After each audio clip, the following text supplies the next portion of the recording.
नमस्कार बच्चों। ओके, तो चलिए हम लोग स्टार्ट करने वाले हैं class 12th chemistry first chapter solid state का। ओके, जैसा कि हम लोग जानते हैं थ्योरी पार्ट लगभग आधे क्वेश्चंस आपके फर्स्ट चैप्टर के समाप्त हो चुके हैं। ओके, ये हम लोग लेक्चर नंबर 89 पढ़ने वाले हैं और एनसीईआरटी एक्सरसाइज का है जो लास्ट में आपके फर्स्ट चैप्टर के लास्ट में देखेंगे तो वहां पे पेज नंबर 32 पर है। क्वेश्चन नंबर है 1.12। इसके जितने भी प्रीवियस क्लासेज हो रखी हैं प्लेलिस्ट में लिंक है, आप वहां से देख लीजिए यदि आप नए हैं चैनल पर तो ठीक है। और यदि एक हम्बल रिक्वेस्ट करूंगा बच्चों, यदि आप चैनल पे नए हैं और आपको लगता है कि हाँ एक कुछ सीखने को मिल रहा है जेन्युइन तरीके से, बिल्कुल आप लेक्चर को देखिए, आपको वास्तव में फील करोगे क्लास को। ये मेरा दावा है और प्रॉमिस है आपसे बच्चों।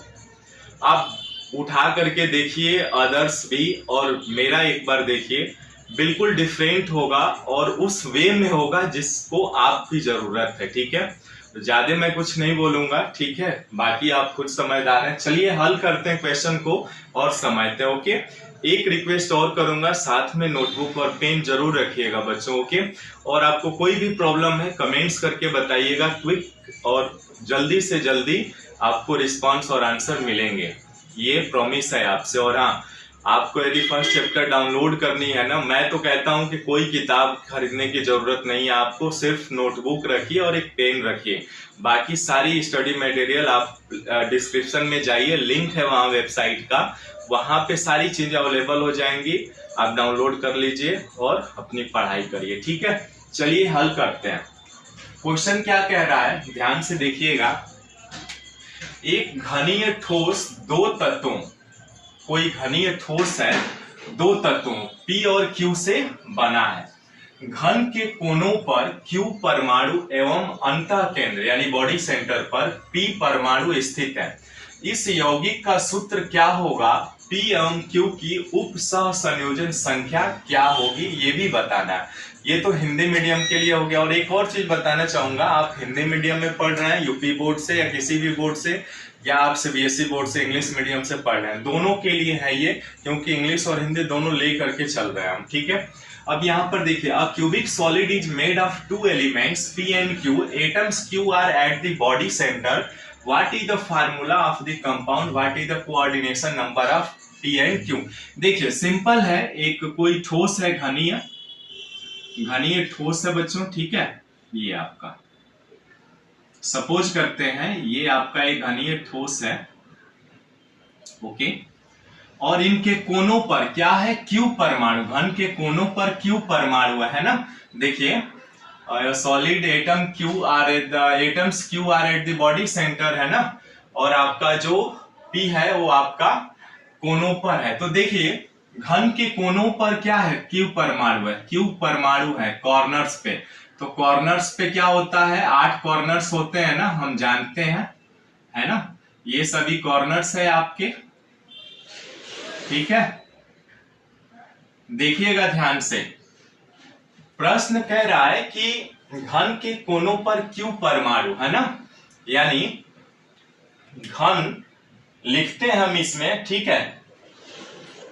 घन में क्या है? घन में यहां पर लिखते हैं, घन में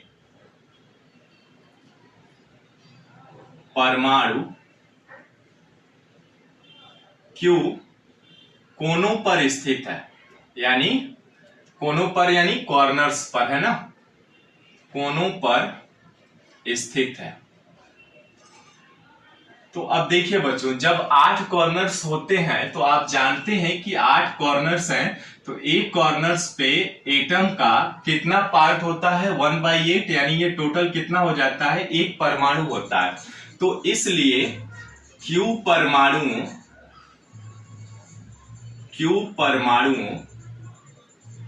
की संख्या कितनी हो जाएगी बच्चों? 8 कॉर्नर्स है और 1/8 पार्ट है, तो कितना हो जाएगा? 1 हो जाएगा, है ना। Q परमाणु की संख्या 1 हो जाएगा।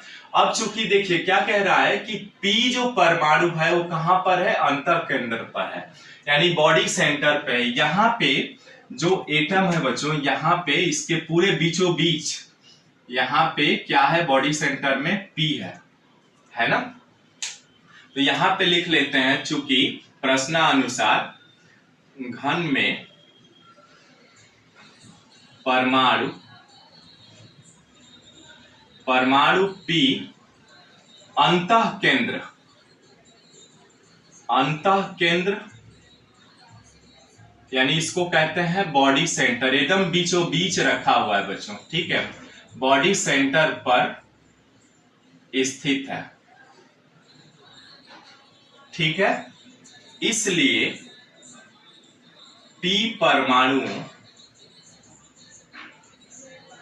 परमाणुओं की संख्या कितनी हो जाएगी बच्चों, बताइए तो। एक ही होगा ना, पूरे बॉडी में है तो पूरा पार्ट आएगा उसका, ठीक है आपका। गाइज एक और सूचना बताऊंगा, डू वर्क हार्ड गाइज। आपको अपने माता पिता की में बहुत उम्मीदें हैं आपसे, तो प्लीज गाइज मेहनत करिए और रिजल्ट लाइए। अच्छे रिजल्ट लाएंगे ना तो उस समय जो आपको खुशी मिलेगी ना, बहुत ज्यादा खुशी मिलती है। वो चीजें मैंने रियलाइज भी की है।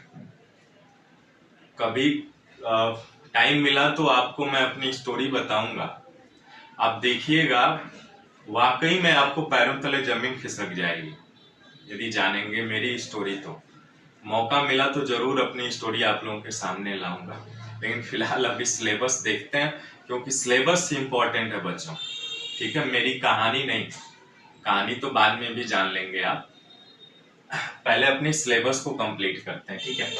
चलिए, P परमाणु की संख्या 1 हो गया है ना, इसलिए अब क्या कह रहा है, यौगिक का सूत्र क्या होगा। इसलिए यौगिक का सूत्र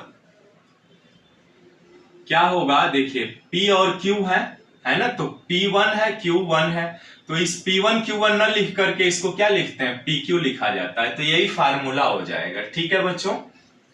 अब यहाँ पे कह रहा है, देखिए एक और बहुत इंटरेस्टिंग पूछा है कि उप सहसंयोजक संख्या क्या होगा। इसलिए P व Q की उप सहसंयोजन